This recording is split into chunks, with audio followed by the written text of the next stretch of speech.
Hello, welcome to another episode of Overanalyzing Random Stuff. Today's episode 0. What about 0? Today I'm going to justify 0. What is there to justify about 0? Well, I'll tell you what there is to justify about 0. 1 divided by 0. Punch that into a calculator, you'll get something like this. Error or undefined. I'm only a 7th grade student. I'm not a theoretical physicist or anything of the kind. I just want to try to give my argument on a very one-sided debate, quite similar to how I covered in my first episode. Please, if you see something wrong with my argument, please kindly leave it in the comments. Seriously, no hate, please. I'm just a 7th grade student. Now, back to what I was saying. How I was going to justify 0? Yes. I was going to justify 0 because I don't think that 1 divided by 0 is undefined or should be an error of anything of the sort. Because, well, if you ask a stranger on the street, what's 1 divided by 0, and you tell them that there is an answer, they'll say something like this. LOL, noob, it doesn't exist. Well, here's what I say to that. No, literally, I does not exist, is what I say. Now, there's nothing wrong with me, or you, or anyone watching this video right now, but I'm talking about the number I. The square root of -1.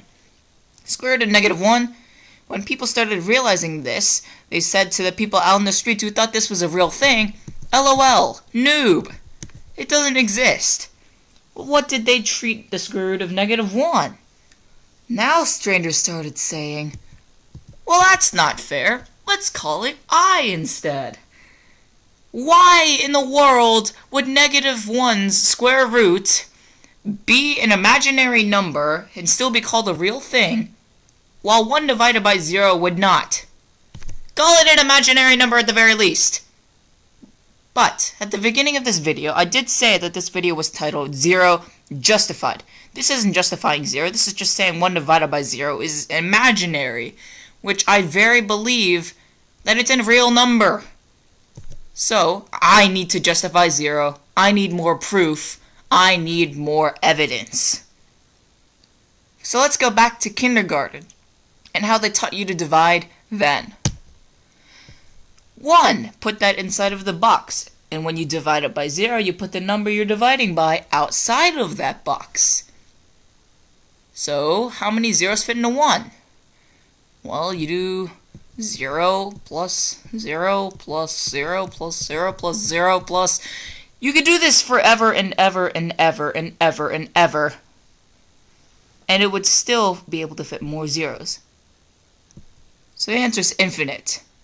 What? You might be saying. Yes, the answer is infinite, because 0 can fit into 1 an infinite number of times.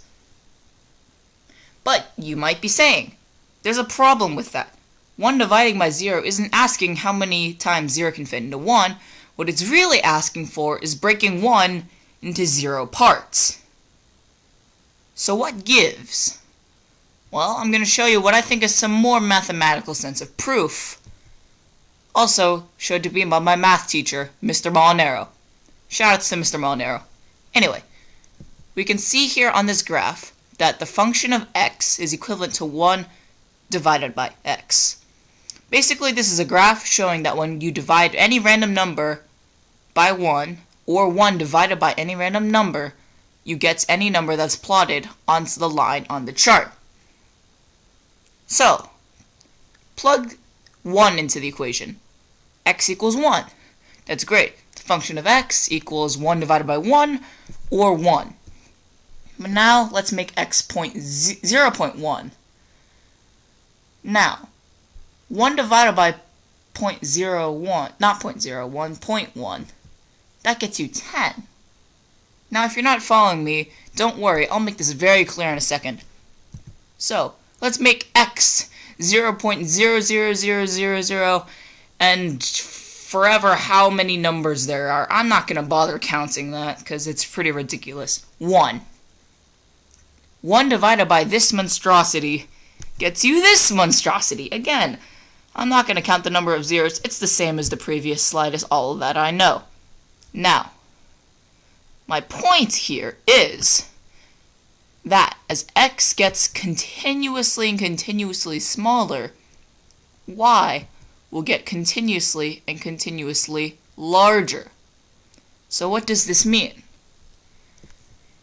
If x were to infinitely get 0 and 0 and closer to 0, 0, 0, 0, 0, closer and closer and closer, then y gets closer and closer and closer to infinity. So at the point when x gets to 0, then y will be blown up to infinity.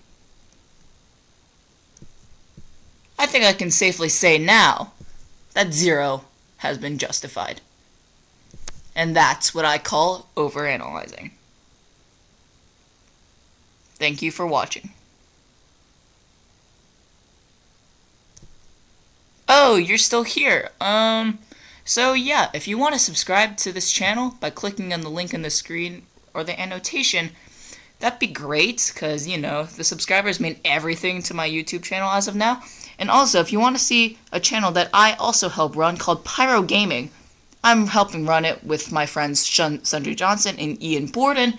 They also help run the channel. We're uploading videos such as updates on games, playing games, and how to play certain games. If you want to subscribe to that channel as well, that'd be great.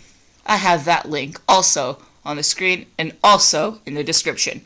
Don't forget to subscribe, and thank you again for watching.